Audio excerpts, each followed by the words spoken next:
जहां रक्षक ही भक्षक हो जाए, जो अपने परिवार को सुख ना दे सके, वो देश की रक्षा क्या करेंगे हमारे। मैं किचन में काम कर रही थी तो वो सोनू नाम का लड़का था, वो आया था तो मेरे पीछे पीछे किचन में भेज दिया। भाई मेरा हस्बैंड है, वो मेरी सेटिंग किसी गैर मर्द से करवाना चाहता है ताकि वो मुझे अपनी जाड़ के नीचे दाब सके। ये बात उसने अपने एक दोस्त को बताई थी जो कि फिलहाल अभी ऑस्ट्रेलिया में है।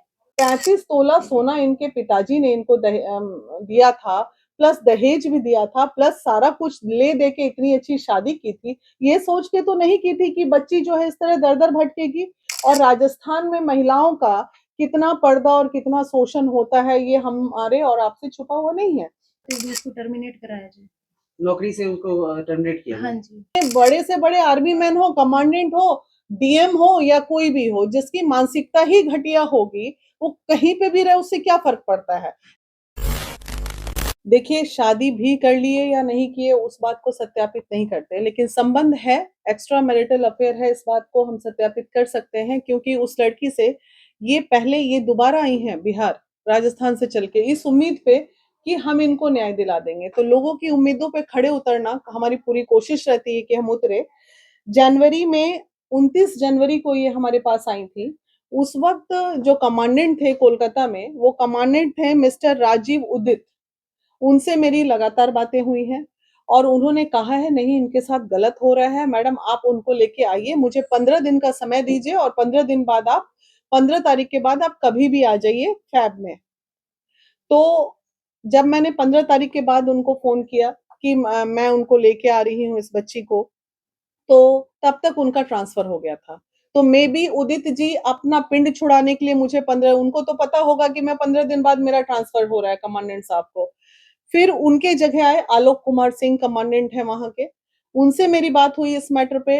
सैकड़ों मेल, अभी तक कम से कम 20-25 मेल जा चुका है डिपार्टमेंट को, सारी चीजें जा चुकी हैं। मेरे हमारा ये कहना है, जहां रक्षक ही भक्षक हो जाए, जो अपने परिवार को सुख ना दे सके, वो देश की रक्षा क्या करेंगे हमारे।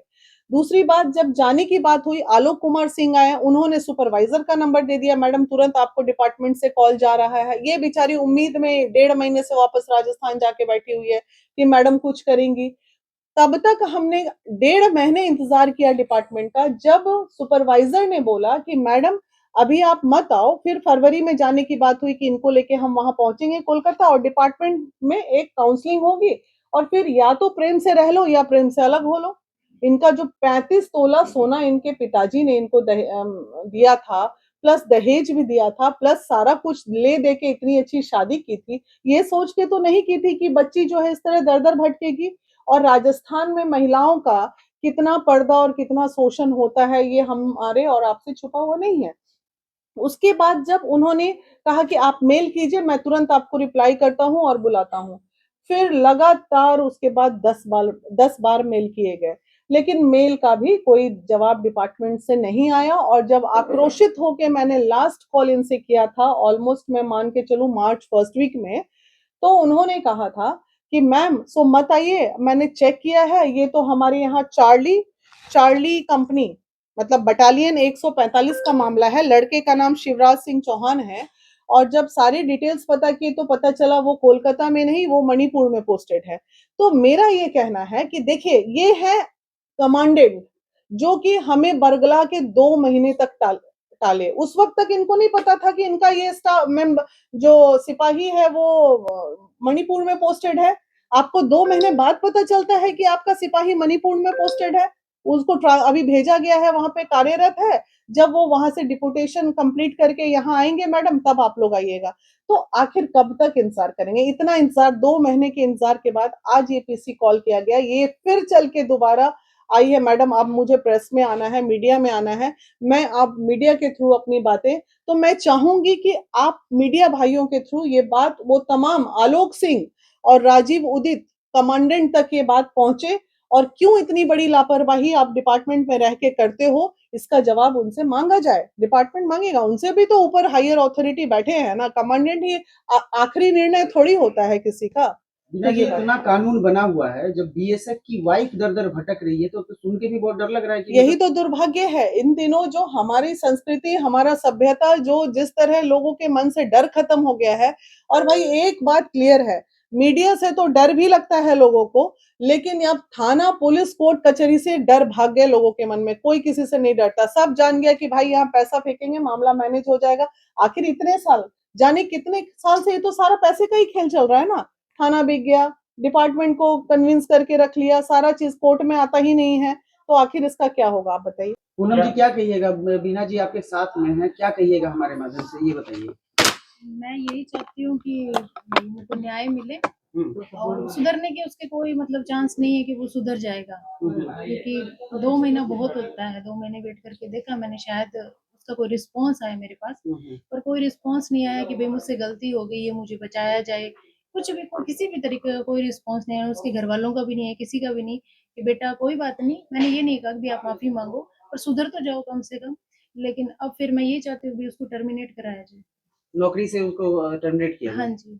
किया, इसकी वजह क्या होगी, टर्मिनेशन से क्या हो जाएगा? सेकंड मैरिज की है उसने, दहेज की मांग करता है वो। सेकंड मैरिज की, दहेज की मांग की। बीना जी आपके साथ में हैं, हाँ जी। आप जैसे बता रही थी कि घर में भी आपके साथ उनके जो बड़े भाई हैं, ससुर है, हाँ सब जी। जाति करते थे। हाँ जी, वो गलत हरकत करते थे, गलत नजर थी उनकी। उसकी रिकॉर्डिंग है मेरे पास। उनके दोस्त की भी, जो मतलब बीएसएफ के उनके जो दोस्त थे, कॉलीग्स थे, वो लोग भी जब उनके पास आप 2.5 महीने रहने हाँ गई जी, थी, हाँ जी। तब भी वो लोग गलत नजरिए से हाँ उनके जी, एब्सेंस में आते थे। मैं किचन में काम कर रही थी, तो वो सोनू नाम का लड़का था, वो आया था। तो मेरे पीछे पीछे किचन में भेज दिया। भाई मेरा हस्बैंड है, वो मेरी सेटिंग किसी गैर मर्द से करवाना चाहता है ताकि वो मुझे अपनी जाड़ के नीचे दाब सके। ये बात उसने अपने एक दोस्त को बताई थी, जो कि फिलहाल अभी ऑस्ट्रेलिया में है। अच्छा। तो उनसे मेरी बात हुई थी, उन्होंने बताया था कि भाभी वो सुधर नहीं सकता, आपको मैं सीधी सीधी बात जो बताऊं। ऑस्ट्रेलिया में रहते हैं। हाँ जी, नाम नहीं बता सकती हाँ मैं, हाँ हाँ। क्योंकि उन्होंने कहा था, मैंने भी उसको, शिवे को समझाने की कोशिश की, पर वो नहीं मान रहा। अब बीना जी आप देखिए, बताइए किस तरह की चीजें जब आप देखिए, ये चीज वो मे बी एविडेंस बनाने के लिए अपने दोस्तों से, थोड़ा होता है ना, जैसे किचन में किसी दोस्त को भेज दिया, फोटो खींच लिया, उसी को ग्राउंड बना के कि नहीं पूनम जो है वो कैरेक्टरलेस है, तो वैसा ग्राउंड के लिए वो ऐसा कर सकता है। ये एक धारणा बन सकती है, लेकिन इन तमाम चीजों से ऊपर उठ के ये है कि भाई तुमने शादी की, आज इतने साल से ये इस तरह से एकाकी का जीवन बिता रही है, तो तुमको अगर नहीं रहना है इसके साथ, तो एक रास्ता बना हुआ है ना, कानून में प्रावधान है, और तुम इतना इलीगल काम किए जा रहे हो, ये तो गलत है ना। क्या स्टेप लीजिएगा आप? देखिए, डिपार्टमेंट के ऊपर वो तो बीएसएफ किस तरह का जगह है आप लोगों को सबको पता है। हम गेट पे जाके बाकी जगह जैसा धरना प्रदर्शन तो नहीं कर सकते, लेकिन फिर भी हमारी अंतिम कोशिश रहेगी कि हम डिपार्टमेंट में इसको लेके जाएं, रिक्वेस्ट करें, कमांडेंट से जाके मिलें और बुला के बैठा के, जैसे हमने 2-4 केसेस में चंडीगढ़ गए थे या फिर मेरठ गए थे आर्मी वाले केसेस में, उसी तरह इनके केसेस में भी जब कोलकाता पहुंच जाएंगे तब उनको बुलाना ही पड़ेगा। दूसरा कोई ऑप्शन नहीं है डिपार्टमेंट के पास। लेकिन आर्मी वाले हैं तो इसका ये मतलब नहीं है ना कि वो डोमेस्टिक वायलेंट करेंगे, किसी महिला को प्रताड़ित करेंगे, वो भी महिला जो उनकी पत्नी है, 6 साल शादी की हो गए, भाई आर्मी वाले हैं, डॉक्टर भी हैं, इंजीनियर भी हैं, सब है, लेकिन है तो पुरुष ही ना, पुरुष ही है ना वो। ऐसा तो नहीं है कि अब विकृत मानसिकता को तो आप कुछ नहीं कर सकते।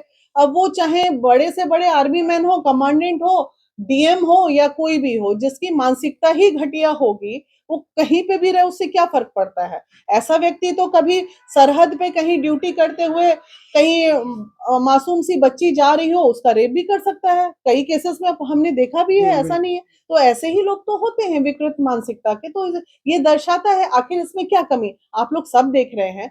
देखिए, हम लोग इतने दिन से काउंसलिंग कर रहे हैं, अगर महिला फ्रॉड होती है तो हमें पता चल जाता है कि झूठ बोल रही है, लेकिन इसमें पूनम में हमें कहीं से कुछ भी ऐसा नहीं लगा कि इसमें फ्रॉडिज्म है। पिछली बार भी अपने फादर के साथ आई थी, अभी भी बेचारे बूढ़े बाप के साथ आ रही है। वो बेचारे इस तरह से मायूस होके बैठे रहते हैं। सोचिए, शादी करने के बाद एक लड़की का परिवार कितना परेशान होता है, किस लालच में शादी किए कि लड़का सरकारी नौकरी में है। तो ये भी दुर्भाग्य है पेरेंट का, ये सरकारी नौकरी के लालच में शादी कर लेते हैं, आगे पीछे देखते नहीं है लड़का क्या है नहीं है, थोड़ा इंक्वायरी भी करवाना जरूरी है। सजा इनको दिलवाएंगी आप? सजा दिलवाने वाले हम तो कोई नहीं होते, हाँ, लेकिन इसको न्याय जरूर दिलवाएंगे। काउंसलिंग के थ्रू बोलेंगे तुमको रहना है रहो, और नहीं तो प्रेम पूर्वक डिवोर्स लो, अलग हो जाओ, क्योंकि इतनी गंदगी के बाद ये तो आज भी रहना चाह रही है उसके साथ, और उसको रहना पड़ेगा। अगर बहुत बड़ा कोई अपराध उसने नहीं किया है तो उसको रहना चाहिए। अगर हो सकता है उसने शादी नहीं की हो, ऐसे ही गर्लफ्रेंड है, अकेला ये सब तामझाम होगा, तो उसको रहना चाहिए और अपनी गलती की माफी मांगनी चाहिए। और मैं बोलना चाहूंगी, चार्ली, में जो पोस्टेड है ये शिवराज सिंह चौहान, अगर आप तक मेरा वीडियो पहुंच रहा है तो आप बिल्कुल मत घबराइए। हम बिल्कुल काउंसलिंग करके आपके सारी, हो सकता है आप भी, आपकी भी कोई परेशानी है उसे भी सुनेंगे, और जो भी आप चाहते हैं उसे प्रेम पूर्वक बैठ के खत्म कर लीजिए या साथ में रह लीजिए, लेकिन इस तरह परेशान मत कीजिए आप किसी को।